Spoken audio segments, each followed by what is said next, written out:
본인 허리 디스크에 대한 자신감이 가득한 분들이 굉장히 많습니다. 허리가 아팠다가도 조금 좋아지면 격한 동작들을 계속하는 경우가 많은데요. 이러시면 절대로 안 됩니다. 치료하기가 더욱 어려워지고 결국은 수술에 이르게 되는 경우가 많습니다. 그래서 정말 중요한 것입니다. 흔히 우리가 허리 디스크라고 말하는 것은 디스크가 파열되고 탈출하여 발생하는 추간판 탈출증을 뜻하는데요. 이런 허리 디스크가 생기는 이유를 설명하기 위해서는 우선 디스크의 구조적인 부분을 이해해야 됩니다. 여기 보시면 척추뼈가 위아래로 있고 그 사이에 디스크라고 하는 구조물이 있고요. 그 뒤쪽으로는 척수, 신경이 지나갑니다. 디스크를 자세히 살펴보면 이 가운데 말랑말랑한 상태로 있는 수액, 그리고 바깥쪽에는 단단한 섬유륜으로 구성이 되어 있는데요. 이런 디스크는 기본적으로 위에서 아래로 압축되는 힘은 잘 받아주는데 앞으로 구부리거나 회전을 하게 되면 손상받기 쉬운 구조로 되어 있습니다. 그래서 허리를 구부린 상태로 무거운 물건을 들거나 허리를 비트는 동작을 직장에서나 일상생활에서 자주 하게 된다면 디스크의 손상이 생기게 되고요. 손상이 조금 있는 경우에는 허리 쪽만 통증이 있거나 통증이 별로 심하지 않기 때문에 쉬거나 약 먹는 것 같이 간단한 방법으로도 좋아질 수가 있지만 섬유륜이 많이 찢어지고 내부의 수액이 튀어나오게 되면 직접 신경을 압박하거나 디스크에서 나오는 염증 물질들에 의해서 신경이 자극되면서 허리도 아플 수 있지만 다리 쪽으로 퍼지면서 저리고 통증이 생기는 이른바 방사통이 생길 수 있습니다. 여러분들께서는 올바르지 않은 자세라고 하면 어떤 것들이 떠오르시나요? 맞습니다. 우리가 어렸을 때부터 무정하게 앉지 말고 허리 펴고 똑바로 앉아라, 다리 꼬지 말아라, 이와 같이 올바른 자세를 유지하도록 항상 교육이나 지적 같은 것을 받았을 텐데요. 잔소리 같지만 다 여러분들의 디스크를 위해서 하는 말들입니다. 안 좋은 자세를 오랜 기간 유지하게 되면 몸의 좌우 밸런스도 무너지고 척추 주변에 어느 한쪽 근육만 과도하게 긴장이 되면서 디스크도 특정 방향만 지속적으로 압력과 손상을 받기 때문에 이런 상태로 오랜 시간이 지나면 파열 같은 디스크 구조에 변화가 생기면서 통증을 일으키게 되고요. 또 이 통증을 조절하기 위해서 우리 몸이 변하면서 척추에 또 다른 구조적인 문제를 만들게 됩니다. 이런 악순환이 오랜 기간 동안 반복되면 그때는 구조가 많이 망가지면서 치료가 점차 어려워지겠죠. 그래서 올바른 자세가 정말 중요한 것입니다.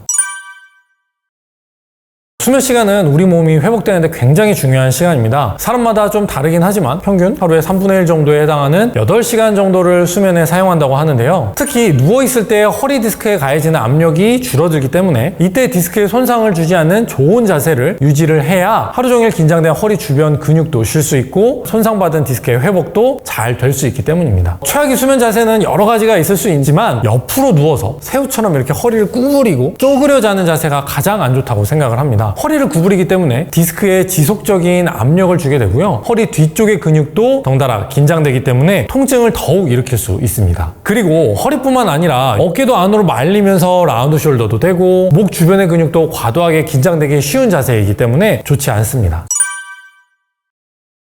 똑바로 누워서 낮은 베개를 머리에 베고 무릎 뒤쪽에 베개를 받치고 자는 것입니다. 똑바로 눕게 되면 자는 동안에 척추가 뒤틀리지 않기 때문에 허리에 좋을 뿐만 아니라 낮은 베개를 목에 베면 목에도 좋고 허리 요추 전만을 유지하는 데도 도움이 될 수 있습니다. 본인이 평소에 옆에서 봤을 때 약간 목이 뒤로 살짝 젖혀지는 정도의 높이, 그래서 우리가 보통 일반적으로 나오는 수면 베개, 경추 베개 이런 데 보면 가운데가 낮잖아요. 그 정도의 높이가 일반적으로 괜찮습니다. 그리고 또 하나, 무릎 뒤쪽에 베개를 받치게 되면 허리 주변의 근육이 긴장되는 것을 줄여주기 때문에 디스크로 가는 압력을 수면 시간 동안에 줄여줄 수가 있어서 도움이 될 수가 있고, 허리에 아주 얕은 베개나 수건을 대고 눕는 것도 자연스레 허리가 펴지기 때문에 좋은데요. 간혹 수면 중에 뒤척임이 심하신 분들이나 허리에 수건을 대고 잤더니 불편하셨던 분들은 이 부분은 빼고 무릎 뒤쪽에만 베개를 받치고 주무셔도 괜찮습니다. 만일 똑바로 누워서 잠들기가 어려우신 분들이라면 옆으로 누워서 자되 머리 베개를 조금 더 높게 하고 허리와 무릎 사이에 베개를 꼭 받치고 주무시는 것이 좋습니다. 아무래도 목은 내려가고 다리 쪽도 내려가기 때문에 허리를 똑바로 편 상태를 유지하기는 쉽지 않은데요. 그렇기 때문에 무릎과 무릎 사이에 베개나 수건을 받치시는 게 좋고요. 허리와 침대 사이에 얕은 베개나 수건을 받치시는 것도 좋습니다. 그리고 또 하나 중요한 것은 머리에 베는 베개를 조금 더 높게 하고 자는 것인데요. 옆으로 눕게 되면 기본적으로 어깨의 높이가 있기 때문에 너무 낮은 베개를 쓰게 되면 어깨가 앞으로 말리는 라운드 숄더가 되면서 목이나 등, 허리까지 허리까지 긴장을 주면서 통증을 악화시킬 수가 있습니다. 이 두 가지 방법은 허리 통증이 있는 환자분들께 정말 도움이 되는 좋은 방법들이니 오늘 주무실 때부터 꼭 따라해 보시기 바랍니다. 매트리스도 허리 통증에 굉장히 중요합니다. 너무 딱딱한 매트리스는 누웠을 때 바닥이나 몸 사이에 빈 공간을 매트리스가 채워주기 못하기 때문에 근육이나 허리, 목에 긴장이 많이 생기게 되고요. 닿는 부분에 압력도 심하게 가해지면서 오히려 허리 주변의 근육, 긴장을 초래할 수도 있고요. 그렇다고 너무 푹신한 매트리스의 경우에는 엉덩이 부분이 가장 무겁기 때문에 푹 꺼지면서 몸이 V자 모양으로 되면서 허리가 구부러지게 되고 압력을 받는 상태로 유지되기 때문에 좋지 않습니다.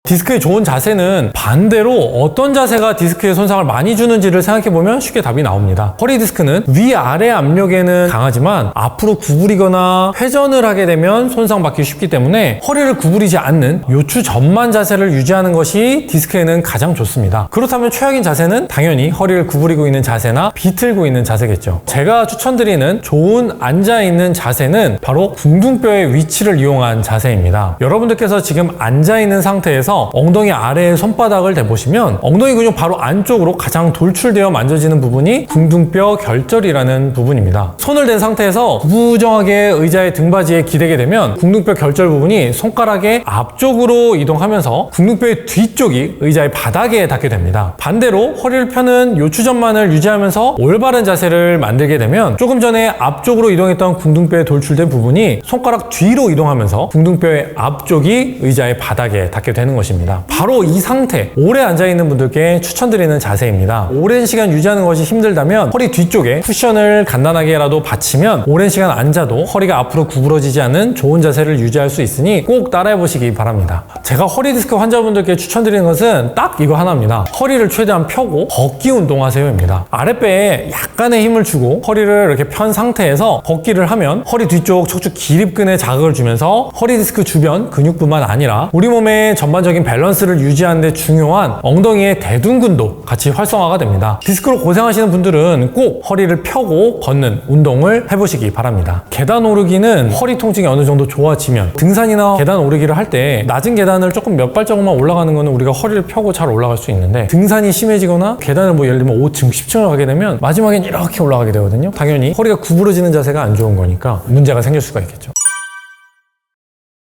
앞서 말씀드린 내용에서 이어지는데요. 우리 신체는 30세를 기점으로 조금씩 노화가 진행이 됩니다. 손상받은 디스크의 회복도 느려진다는 말인데요. 디스크가 오랜 기간 손상받게 되면 내부의 수액도 줄어들고 완충작용도 잘 못하게 되면서 척추 사이가 굉장히 불안정해지기 시작합니다. 우리 몸에서 어느 관절이 불안정해지면 뼈가 웃자라거나 주변 조직들이 굉장히 두꺼워지기 시작합니다. 그러면서 그 관절에 생긴 불안정을 막기 시작하는데요. 불안정한 것을 막는 것은 좋지만 문제는 허리 뒤쪽에는 신경이 지나가는 척추관과 추간공이라는 부분이 있는데 척추뼈가 이렇게 웃자라고 주변의 인대가 두꺼워지면서 신경이 지나가는 부분을 막기 시작하면 그것이 바로 우리가 많이 들어본 척추관 협착증이 시작되는 것입니다. 이런 협착증은 당연히 구조적인 변형이 심하기 때문에 치료하기가 더욱 어려워지고 결국은 수술에 이르게 되는 경우가 많습니다. 그래서 협착증이 빨리 오는 것을 막기 위해서라도 디스크가 있다면 방치하지 마시고 병원에서 적절한 치료를 받고 평소에 운동도 열심히 하시면 문제가 커지는 것을 미연에 방지할 수가 있습니다. 병원에 방문해야 되는 기준은 많이 아프면 당연히 참지 말고 병원에 오셔야겠죠. 사실 허리 디스크 때문에 병원에 오시는 50대 이상의 분들은 이미 내가 허리가 어느 정도 불편한 것을 알고 계신 경우가 많고요. 어느 정도의 경각심 같은 것은 갖고 계시기 때문에 일상생활에서 이미 조심하고 계신 경우가 많습니다. 하지만 제가 꼭 강조하고 싶은 부분은 바로 30, 40대 허리 통증이 있는 분들입니다.